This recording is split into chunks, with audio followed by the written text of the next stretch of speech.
Yoga is a discipline of great antiquity. How antique? Well, some researchers believe it to be as old as 10,000 years. Yet, when we recommend or talk about yoga to people, we do manage to get some rolling eyes and some, whatevers. Neuroscience, on the other hand, is a relatively new scientific field. But when we hear about researches and studies that are going on in this field, we are instantly interested and, we have all our attention. We, being a generation driven by logic, anything that doesn't fit inside the box of our logical mind doesn't really hold any value for us. And that is why we need science to validate even before we consider taking up or practicing any aspect of yoga. And this is why I was passionately looking at interviewing someone who is a neuroscience expert, but also a meditator, a yogi. Someone who can talk to us about yoga, about meditation in a language that we understand and not challenge our logical reasoning. And then, as they say, when you really want something, opportunities miraculously knock your door. Today happens to be one such day for me.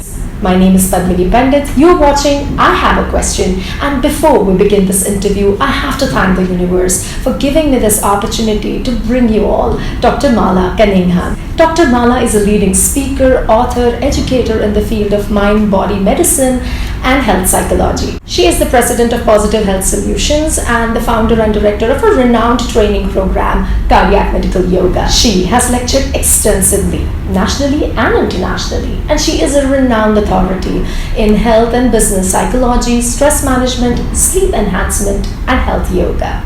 She is a senior disciple of Sri Swami Satchidanandji, and she has been practicing and teaching yoga for over 35 years. Thank you so much, Doctor, for talking to us, for letting us come here. My pleasure. Thank you. So my first question for you is what I just said in the introduction.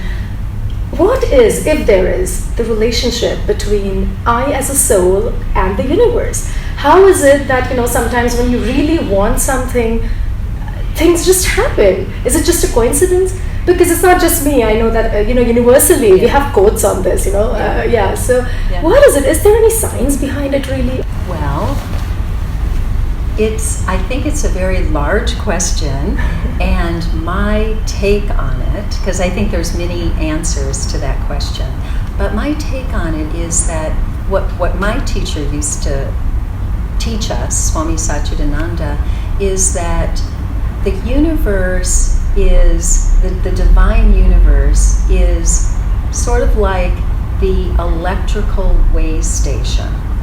And we can't accept electricity into our homes at that high level. So we have to tamp it down, and then it becomes a manageable flow of energy into our homes. And we can light our lamps and our refrigerators and things like that. But if we went directly to that source, it would be too much. Mm-hmm. It would annihilate us. It would be too powerful. But do we have an access to go there directly? And I think that access is available to us, but as consciousness enters matter, it gets tamped down. Okay. And so when we meditate, we start to learn and understand how to move consciousness through matter, and then we can open portals to that direct line into consciousness. So, and the second part that I would maybe add to that is that we have what is called sankalpa, which is intention. And when we have intention, matter follows intention, and spirit responds to intention. And when it's repeated, what's interesting, because then we flip over to the neuroscience part of this process, and what we find is that the intentional and attentional faculties of the brain are what cause the parasympathetic response, which relaxes and calms the body. So when we have intention to connect to something deeper, more divine, more spiritual, and we have attention focused on specific chakras, on specific parts of the brain, then it's like an inverted pyramid. Mm-hmm. So our minds are always choppy, running around, we're not focused, we can't concentrate, and slowly the mind and the brain are like a muscle, and the more we train that process of attentional faculties, then it slowly moves down the pyramid, and the attentional faculties get stronger and stronger. And the more we can concentrate, then it gets to the tip of the pyramid, and then we can open up into other dimensions of consciousness. But it takes the training of the mind and the brain, and then we can sort of lift the veil. Some people say it that way, or a crack in the cosmic egg is another way that we say it, that we start to feel that connection. We start to feel the vibration of the divine manifesting into matter. So again, it's the intention, our sankalpa, and our attention that helps create the manifestation. So we can practically achieve anything if we have intention and attention? Within appropriate reason, because there's laws that govern this dimension of consciousness. One thing. The second thing is we have our karma and we have our dharmic path. We have our dharma. So if something is very skewed off of our dharma or our karmic process, it may or it may not really manifest. You see, it might be just too far out of the bounds of where the rhythm of our life is unfolding. Wow, so that means a lot of us are unconsciously doing this a lot of times when we are really determined. Yes. We may not be actually sitting and meditating, but we have the intention and we have the attention, like you said, you really want something, you're all passionate about it, and that's how things come to us. Yeah. So if we consciously do it, we can practically live a life that we dream of. There is spiritual law, though, that does govern that. So it depends if our sankalpa is for selfish, self-serving reasons. It might not. We might get knocked off of that. We might get derailed. Yes. So we have to be in integrity. I agree. With our path. I agree. Yeah. Yes, that is something I think I have, and I'm sure most of our viewers have experienced. If the intention is not pure enough, things don't fall as you wish them to. Then, Doctor, what does science say about meditation? Do we have any research or any study in this area? When we meditate, what happens really inside our brain or our body? Yeah, that's a great question. And I'd like to say first that this is a new science, this is a new area of exploration, as you all may know. With the advent of new technology, the fMRIs, the qEEGs, that has enabled us to see what's happening in the brain under different states of consciousness, under meditation, mindfulness, chanting, different things like that. There is so much research coming out now about the correlation between mindfulness, meditation, yoga, and what's happening in the brain under those states. So one of the first things that I would share is that what we know, that there's a huge impact on what's called the HPA axis. So when we are under a stress response, our work situation, we're very stressed, we are just feeling so much pressure with our job, with our families, children, whatever it is, sometimes what happens is if this is our baseline right here, we stretch so far and we start to live here. We start to move our baseline to a much higher level of a stress response, and then this becomes our norm, but it's not necessarily a good norm to be at, you see? So we start living under this looping of a higher cortisol level, higher stress hormones. The HPA axis is all about activation. It's about releasing stress hormones so that we're gearing up to handle those constant demands on us. Now, typically, and if it's okay if that happens under sort of normal, a situational thing happens, a car is coming at you, you have a stress response, you jump away. Correct. That's okay. We need that. Correct. But we can't live there. We can visit those areas when needed and we activate, but we shouldn't live in those places. And that's what's been happening, is people are starting to have that be their norm, that the normalization of stress, and that's not good for our bodies. So what happens in the brain under those situations is we start to dysregulate in the brain.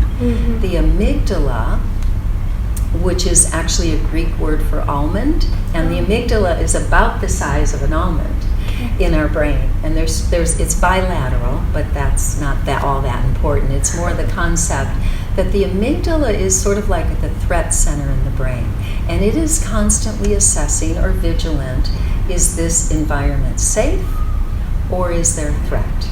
So we could walk into a room, walk into our boss's office, our supervisor's office, and we either feel safe or semi-safe, or maybe a little anticipation, a little threat, or maybe even high threat. Okay? So the amygdala's job is sort of to assess high threat, low threat, it's okay, everything's fine. The amygdala talks to the hippocampus, which is our memory bank, and accesses in previous situations, has this been a stressful situation? Wow. So the brain is talking to each other all the time.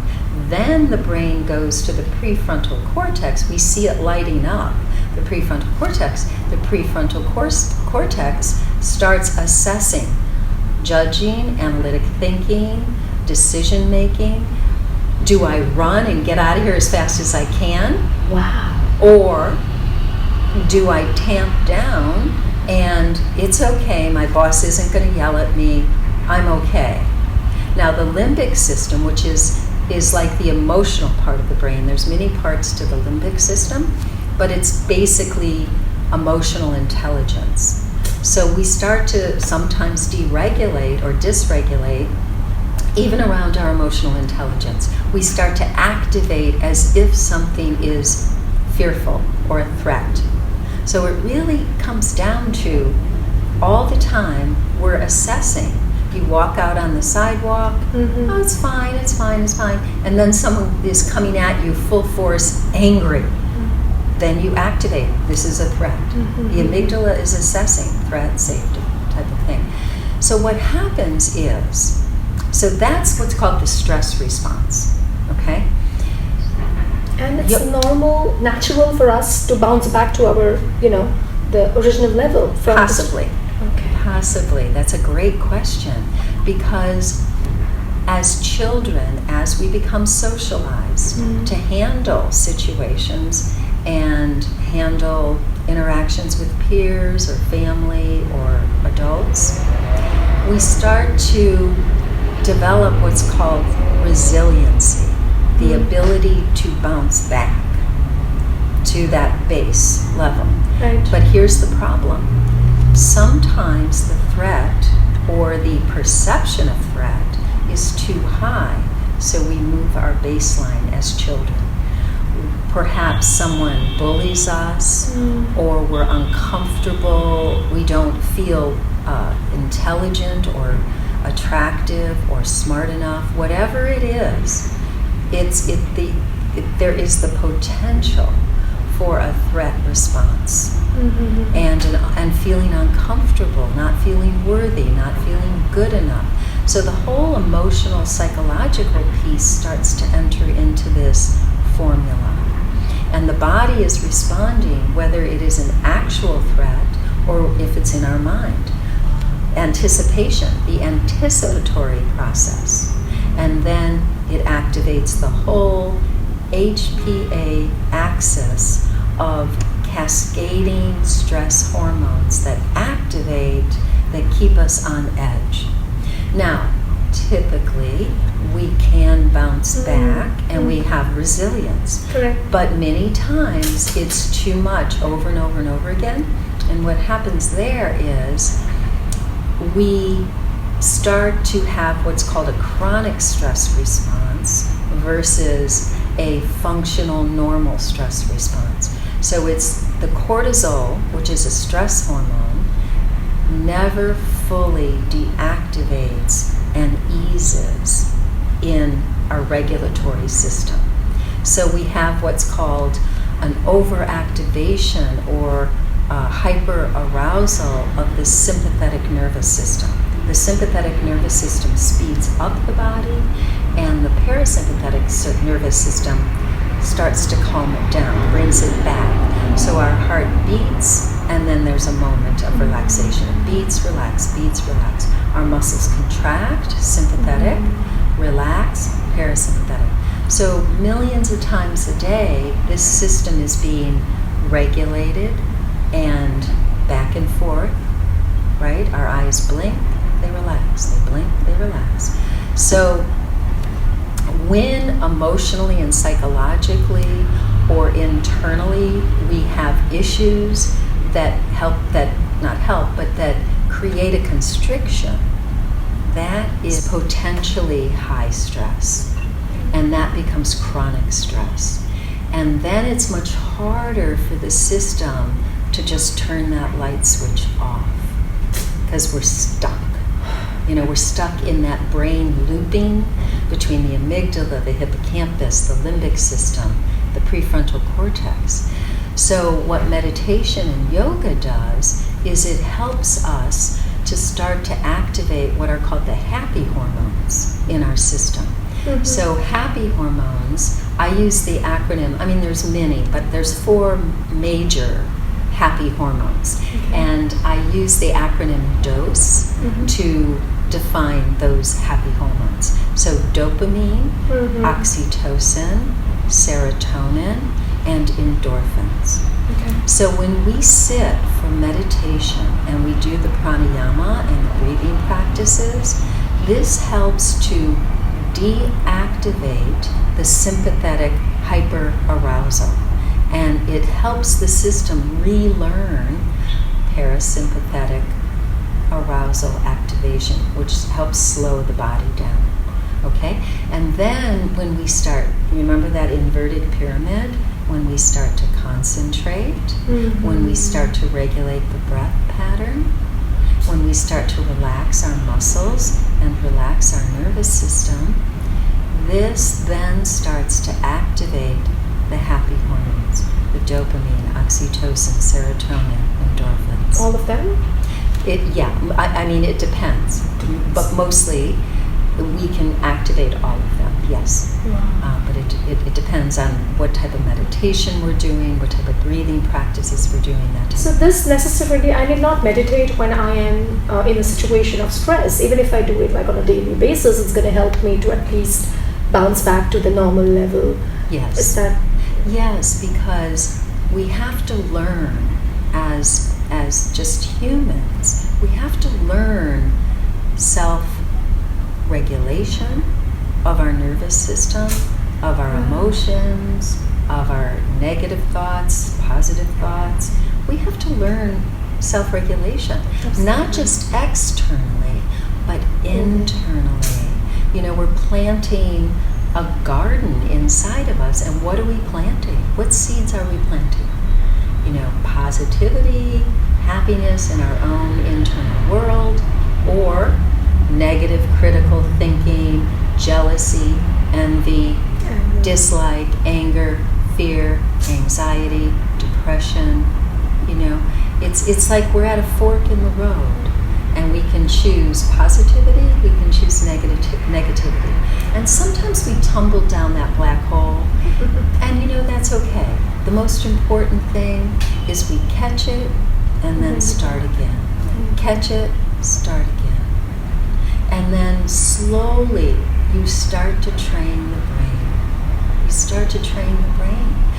It's a muscle that is weak and floppy, when we're dysregulated, when we don't have any resiliency, it's weak and floppy, so to speak, metaphorically. And we can just slowly, one step at a time, just sitting for 3 minutes and doing some mudras, just chanting mantras, Om Shanti, Om Shanti, Om Shanti, Om Shanti. It creates the opportunity for the nervous system to relax and not be on edge so much. So if people can't sit for meditation because their minds they're just churning, that's fine. Then do a walking meditation and take some deep breaths and say Om Shanti, Om Shanti, Om Shanti, Om Shanti. Just as you're walking, the nervous system will respond. So you just can take it one step at a time, dependent on what your capability is. So I really have to ask you this. I've been waiting to ask you this question, please. Because you mentioned chanting. Yes. Now I come from a very traditional, very spiritual Indian family. So my grandparents always stressed about chanting and its importance, how it helps us. And me being the generation which is driven by logic, I would always ask that, how is it going to help me if I don't even know? Because usually in India, the mantras, they say that the meaning is not as important as the pronunciation is. So I would always, challenge that. And now that I've grown up and, with experience, I realize, I'm sure that I do it. I chant a lot and I know it helps.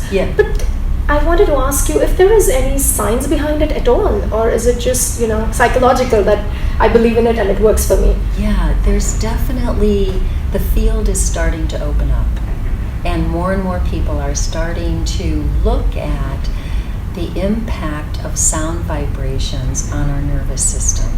We know that, for example, they've done studies with people going into surgery, and they gave some people, the control group, anti-anxiety medication, and the other group chanting mantras, music, soft, music.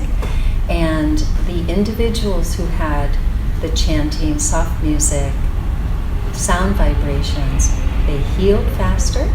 Wow. They were released from the hospital faster. And they just recovered. They had more of sort of a resiliency process than the ones who were put on anti-anxiety medication. So sound vibration is a very powerful tool, a very, very powerful tool. And it is very calming to the nervous system. So if it is about sound, I'm sorry to cut you, but... No, that's okay. If I chant without really, in my mind, does that also help? Or it has to be loud chanting if you're talking about sound vibrations? I think that the bhakti matters. The devotion, the intention, the openness to accept the vibration. That makes a big difference. If we're blocking it, if we're doing it but saying, this doesn't work, this isn't a good thing, I don't really like it, I'm only doing it, because my family's doing it, then of course it's not going to have the same effect. We have to really be open to experimenting, to playing with it, to seeing the effect on our nervous systems. Just the